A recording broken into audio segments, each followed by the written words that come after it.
Umntaka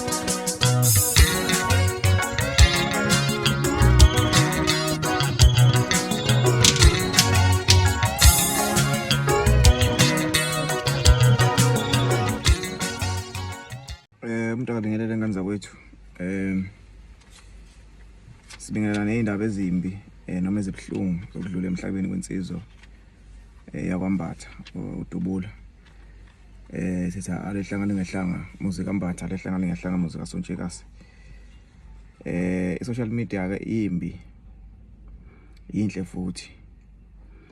Mina kodwa ke owami umbono bengathi kuona wonke nje umuntu okhona osebenzisa u-social media. Social media kungakuhle masingabonga ngokwama level. Ku TikTok sonke siyazi ukuthi isikhathi esiningi yadlalwa. That way we entertain ourselves. Yebo zikhona khona izinto ezenzeka ngempela. Kodwa isikhathi esiningi yadlalwa.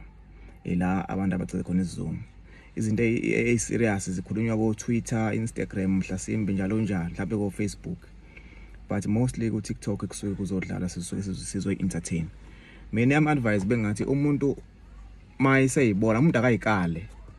Mayiseyibona ukuthi usengaphezulu ngokwe level noma ngokwe profile, mhlawumbe uvikela isithunzi noma uvikela ini, ufuna ukusearch, ufuna kanjalo yonke lonto le.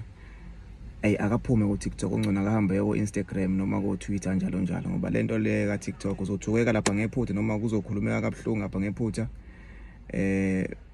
Bese uzama ukuvikela isithunzi nelo sivela ngayisithunzi sigcine sekulimala abantu kanti mhlawumbe bebeyidlalela abantu. Kuyenzeka abantu badlali mhlawumbe igcine kulumela.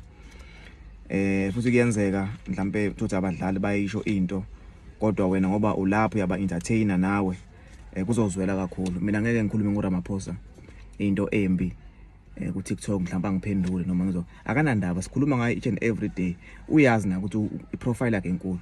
Ngeke azange ngiphendule because mhlawumbe ukuphatheka kwakhe kabi noma ukuthi i-message ingafiki kahle izwele yena mayifika engenza noma ngabe yini ubunemali engathi ngisho abantu ukuthi abathi ukungithinta mbijana ngenisebenza into nje thina nje se right la ku TikTok abantu abasebe high profile ayabafethu abahambe beye kwezinye indawo nawo lento iyalimaza lento yokuthi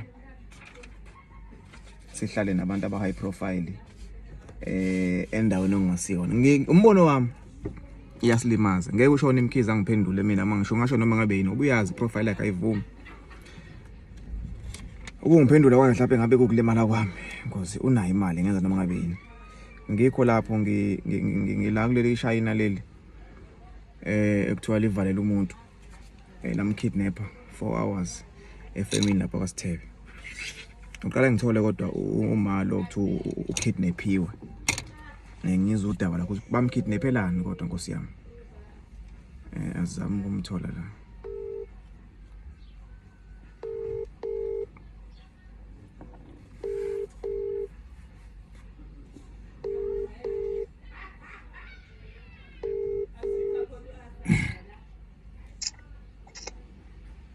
Hello? Sawubona ma kunjani? Phil. Yaphila ukhuluma noNsika la waZulu. Yebo. Inamba yakho ngithola kwenye insizwa la ngiyezwa kuthiwa lapha kwaSithebe lapha kwenye amafema amashayina lapha izinto azazikho kahle kunothuthuva lukhona. Sengifonela ngoba ngizwa kuthiwa uma bathi kumvalela bamkidnapper. Isuka phi yonke lonto leyo? Mayikhona. Indaba isuka khona isikhathi la ke kwafika khona ungqongqoshe uThami Ntuli la kaSithebe. Yebo. Yebo mina ke kushuthi ngaba owama nesibindi wakwazi ukukhuluma naye ngendaba zama-foreign. La ekhaya kunama-foreign kuthiwa wangangeni namhlanje ngoba ngo-8 kuzobe sekunamaphoyisa abafika. Udaba lama-foreign, undocumented foreign nationals. Angifuni ukuphinde ngiwabone la ekhaya. La kwamanye amafemi. Ngiyabuza ukuthi azongena ebusuku. Angithi amaphoyisa akhona. Azobuya nasebusuku. Nani? Ngizothumela ithimba, angeke uzoxoxa futhi ukuthi ukhulumile. Uma kukhona ukuxoshile, ngiyobeka nje amaphoyiseni abese ngithinta mina amaphoyisa. Yebo. Ngiyabonga kakhulu. Kwathi kuba khona ke umuntu owangifaka ku TikTok. Ngatrenda umhlaba wonke. Emva kwalokho ke ngazi ngizothi inelebane zama-China zawatshela Mhm. namaforona ngoba ngaze ngeze kuthiwa aplana ukungibulala. Yeah. Angizange ngagcina-ke lapho mina yize sebethe bazongibulala ngibanga nendaba. Umsebenzi nje uma enenkinga bengimlwele. Yize singenayo i-union ngoba bathi co-op mabesha. Yeah.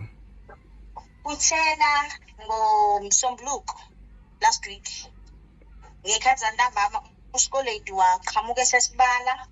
Hayi sakwenza ihlaya nje sayitshetshe ngoba sekuzovala hlasipe sothola ama-present. USkoledi ubani lo?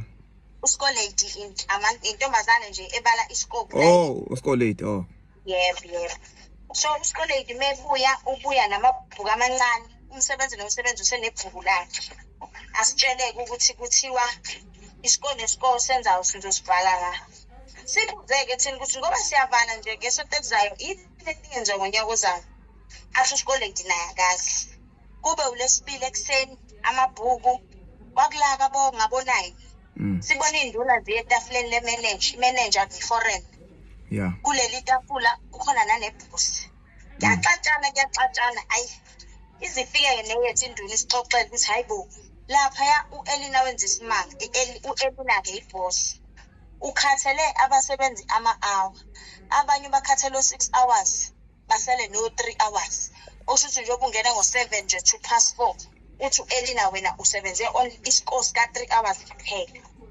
Hayi lento sigcina sicela ukubona amabhuku ethu sonke njengabantu abanikwa amabhuku. Hayi kuvele kucaca ukuthi imboni yonke iyayiyeka ukusebenza same time.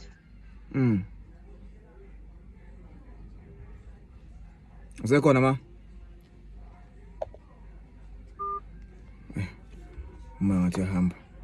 Ngizovele ngifonele nelishayina leli. Ngilizwe na angimfaka kodwa qala. Nayi inamba yakhe uChang Lee. Umuzwa uChang Lee uthi inkinga. Yebo bhuda. Ngiyonqamuka lama. So rangazi-ke kushuthi network ayivumi. Kodwa ke bengisela ekutheni bese abasebenzi beyayeka ukusebenza. Lapho ke uLwesibili la last week njalo. Uma beyeka abasebenzi ukusebenza mina bese ngengazama ukufaka i-union shithi sajoyina sababa u13 icase sayifaka eCCMA. Esekutholileke sithola ukuthi uorganizer wethu ukwazile naye ukufana nabanye organizer bezinye i-union ukwazile ukumukela i-bribe ayinikezwe yiChina. Ngoba sithe masiye CCMA la ingaqala khona ukusola thina samfica sephambili. Sathi masithi siyangena siyareporta lapha ku-reception ukuthi siyabasebenza bamangele sesifikile wasinqabela wasi singasayini. Hayi